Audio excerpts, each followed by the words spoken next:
What's up, everybody? Welcome to the garage. First video here, we got a FRS differential right here, LSD, and we're going to be welding it. There isn't many videos out there on how to do this because it's an LSD. A lot of people, as I've heard, do IS300 diffs, open diffs, but I'm actually going to do it on a stock 2.0 LSD.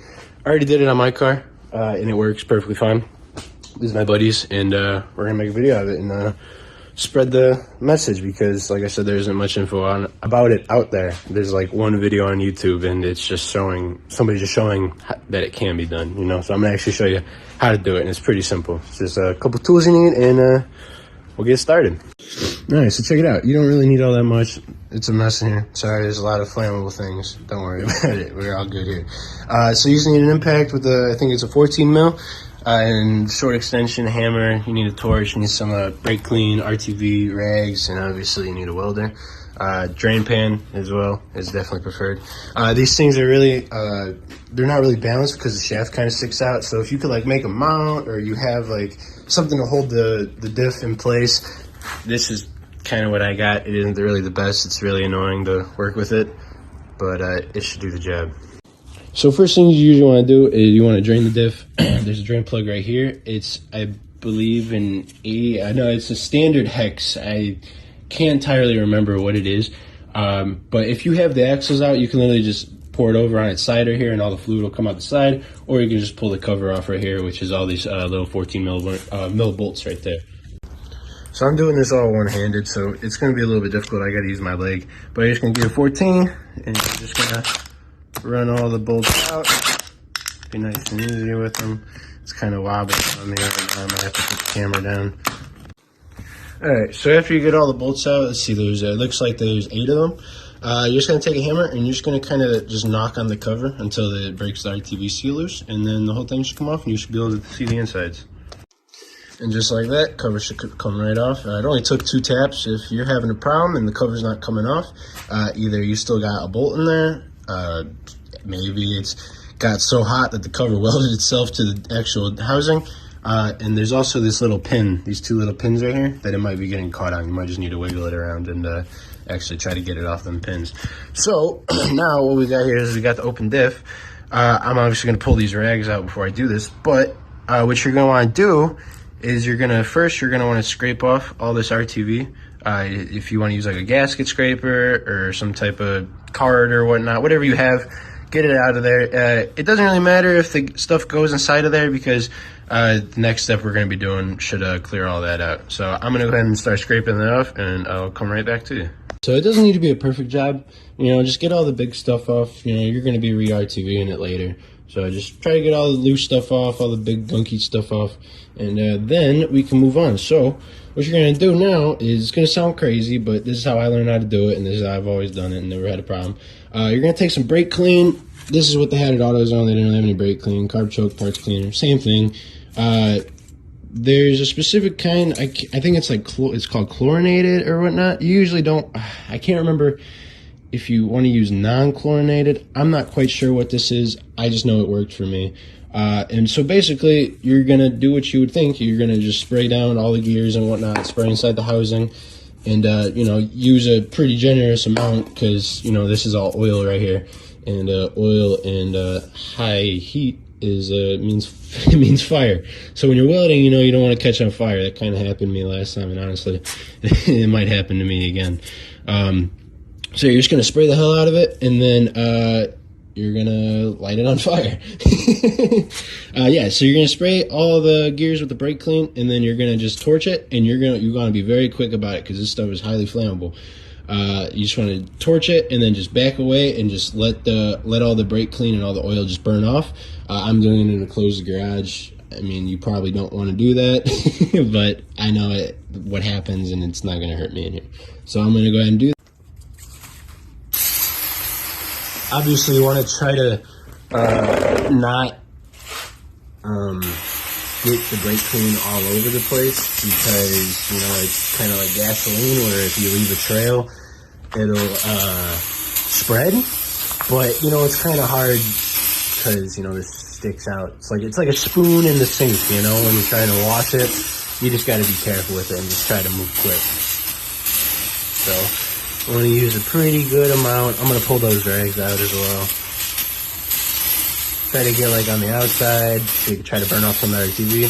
And then you're also going to want to do the same thing to the outside cover as well. Alright, now comes the crazy part. So you want to stand back. I don't know if this torch has like any butane. There you go. And just like that. So now you got it going. So you're just gonna let it do its thing. If it's still burning, it means it needs to be burning. And yeah. So there's like kind of one downside to this. I haven't had any problems with it on my car yet. But these axle seals, they're rubber. So you kind of want to try to keep away from those as much as possible. It's kind of hard, you know, because they're part of the diff and there's oil in them. But, you know, if you see them burning, just try to blow it out and just keep an eye on it. You know, fire and brake clean, it can be kind of scary. So just make sure you're keeping an eye on it. It's, you know, and like right here, you know, it's hard to tell that it's still burning. But if you look out in there, you know, it's definitely still burning. So it might take a couple minutes, just depending on how dirty they are and how long, you know, it's sat with the cover off. So just let it do its thing. I usually do this a couple times. You know, I'll do this 2-3 times. I'll do it before, I'll do it after the job, you know. So just do it as many times as you want. You're not gonna hurt anything. Alrighty, cool. So I just burned it out 2 times. And I ran out of brake clean in that one can. So now what you're gonna do is you're just gonna want to kind of clean up the surface. So what you're gonna be doing here is these holes right here, there's gonna be 4 of them. There's like this little metal rod that goes through them. Basically what you're doing is you're just gonna be welding that metal rod to this outside housing. So you're just gonna be kind of running a bead from here to there, and you're just gonna go all the way around and make sure you want to make sure this thing is completely welded until to this outer housing right here. And there's 4 holes. There's one, and there's one over here, there's one on the bottom, and there's one on this side as well. So yeah, you're just gonna take a little rag, just try to clean it up. You know, it should already be fairly clean, but the fire doesn't really get everything. You just wanna make sure that you got it all around. Everything else doesn't really matter. This is just the main focus area right here, you know. And then also, you're gonna need a place to put your ground clamp. I usually just connect it onto the gears right here. So I'll just, you know, try to make sure these, this little area right here is fairly wiped down. It doesn't need to be perfect. It'll do the job regardless, but better be safe than sorry. All right, so that's where I got my ground clamp. If you can think of a better place to put it, you can put it wherever you want. You know, as long as it's in the area. This is as close as I can get to that as possible with the size of the ground clamp. And then we'll start welding. So I just got this Amazon Smarter Tools welder. It does both flux core and regular MIG. Right now I'm running on regular MIG, or I'm sorry, I'm running on flux core because I ran out of gas for the regular MIG. But it should do the job just fine. Yeah, so I'm gonna grab a mask and we'll get to it. These are my settings on the welder. I got the wire speed at about 5, and I got the volts right here at 3 at 1/8 inch metal. Don't know if that's right technically, but it's right for what I need. I know that'll work. It might be different for you, but that's what it is for me. So I'm not gonna be able to show the video, or I mean, me actually welding it, because I'm by myself and I don't really have anything to hold the phone. But like I said, you're just gonna be welding all up in here in this hole. It's connecting that rod to the outside housing, and try to make it look as neat as possible. You're gonna be cleaning it up when you're done, but you know, you don't want any like wire getting stuck down in there going past. You want to try to stay right above it and then just go in a perfect circle. You know, you don't want anything getting past there, because you know there's gears and stuff in there that might need to move. I don't know if fully how this differential works. I just know that needs to be connected to that to the desired effect. Alright guys, so keep in mind, I'm not a welder. You know, it doesn't look great, but it doesn't need to, because you know what they say, grinder and paint makes welder you ain't. You're obviously not going to paint this, but you're going to be grinding it. So that's kind of how it looks like. You want to make sure that it's sticking up just a little bit. You want it to be nice and even over the entire thing. You want it just sticking up past the hole just a little bit, so when you grind it down, you know, you don't got a bunch of like holes and whatnot in there. So I usually just do that at the end. Yeah, so 1 down and 3 to go. So you're just gonna, it's kind of it's kind of a pain to pick these things up, but you're gonna just pick it up and you're gonna have to rotate it by the thing right here where the drive shaft bolts up, and you'll see the whole thing start to spin. And just do that until you get to the second hole. It doesn't matter what direction you go in. So I'm gonna do that now. A couple things I will say is, one, make sure all the fluid is out of the diff before you tilt it over, because then all the fluid will spill out. I just set it on fire because I'm in an area where I can do that, and you know, try to clean it up. But yeah, make sure you do that. Also, if you're welding and it sounds like it just like went up in flames, chances are it probably did. So if you hear the, you know, like the sound fire makes when it ignites, you should probably pull the mask off and check, because I can almost guarantee that there's probably a fire in there, and you definitely don't want to burn yourself, because that does not feel good. So yeah, now I'm gonna rotate the diff, and we'll continue. One thing to note is when you're spinning it, it might feel a little crunchy. You know, you obviously just welded the two surfaces together, so it might take a little bit of force to actually get it to spin. I didn't have to do it just yet to get to this hole, but I know on the next two I might. I can't tell you if it's good for it or if it's bad for it. I did this, but I just took a pry bar right here. There's these little like little feet looking guys, whatever. I just took a pry bar. I lay it flat. I take a pry bar right there, and I just kind of smack it with a hammer lightly. You know, just try to get it rotate. Once you get it in the car, you know, when you're driving on it, all the crunchiness and stuff, that'll all go away. Everything that doesn't need to be there will go away. You know, like all the little beads and stuff on the spider gear right there, all that will go away, and everything should be all right. So yeah, when you're doing it, just try to be careful with it, because you definitely don't want to break these little guys off. I mean, I didn't when I did it, and I'm sure I won't right now, because, you know, they're pretty thick. But, you know, you just want to be careful of that.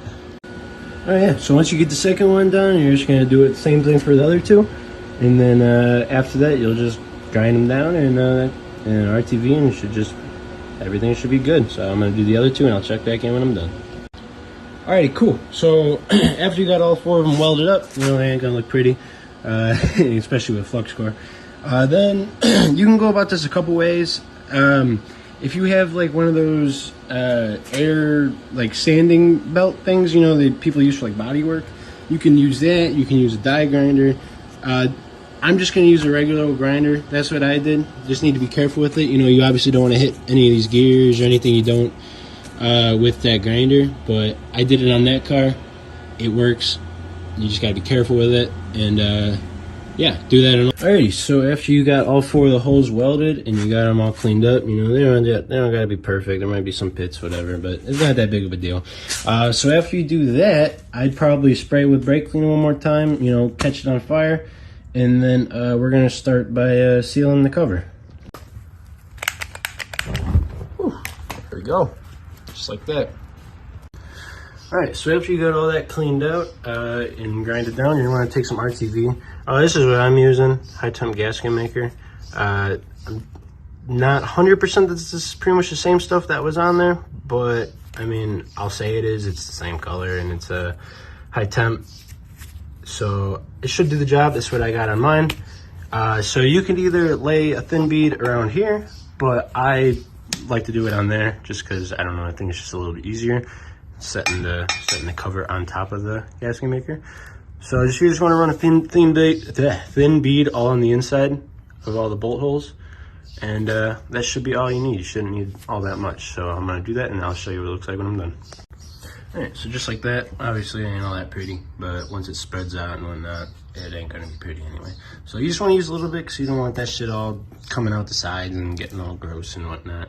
I mean, this will probably still squirt out the sides. You probably have to clean it up a little bit, but it's not that bad. So now what you're gonna do is you're just gonna take the cover and you're just gonna drop it on there. The two pins should go where they need to go. And yeah, just drop it on there, and then we'll take the bolts, which are right over there, and you just wanna run them down. You don't wanna like crank them down, you know. You want it to just be pretty snug so this can dry a little bit. You know, let it sit for like 10-15 minutes, and then you can run the bolts down all the way. And we'll say torque, but you know, torque. So I'm gonna go ahead and do that, and I'll check back in. Alrighty, so I got them all snugged down right here. As you can see, there's still a bunch coming out the sides. I mean, if you want to leave it, if you don't give a fuck, you can leave it, but if you actually care, you can wipe it off, you know. It's kind of a pain in the butt, you know, because there's like all these little ears and stuff sticking out, but just try your best. Like I said, I don't have them completely tightened down right now. I just got them pretty snug.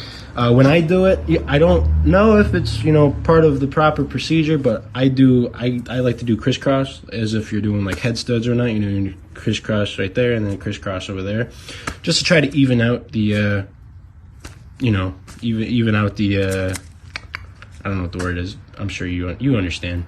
But yeah, so I'll let it sit here for a little bit. I'm gonna do a little bit of cleaning up in here, and then I'll come back and I'll tighten them all of them down, and then that should be it. Alrighty, so I got everything picked up, and I ran all 8 of the bolts down, and so that's pretty much your welded diff right there. It's pretty easy. As long as you got a welder and you know, got some common sense, you could do that. So a couple things I will advise is that if you do this, and if you don't already blow through an axle a week, you're definitely going to start blowing through axles. Axles on these cars, I'm about to replace my brand new driver's side axle. I got it about 2 months ago. I'm about to replace it already because the boot blew on it and the shaft actually like fully came out. But yeah, if you don't have the diff risers that they sell, they're about $170, and it's a whole like bushing kit and whatnot. Then just be prepared to keep buying axles. OEM is definitely a lot better than the AutoZone, the Duralast Gold brand. You know, get them at Subaru or Toyota. I don't have the diff riser kit on my car, but I definitely will be investing one day. But until then, I'm just gonna keep going through axles. So yeah guys, so that's how you weld your diff in your FRS BRZ86. I really hope this video helped you guys. I'm glad to be one of the only ones on the internet that have done this. If you have any questions, just put them in the comments. I'm pretty sure I covered just about everything, but if you have some questions, just let me know. I'll try my best to answer them for you.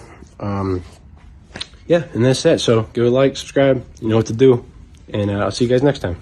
Bye.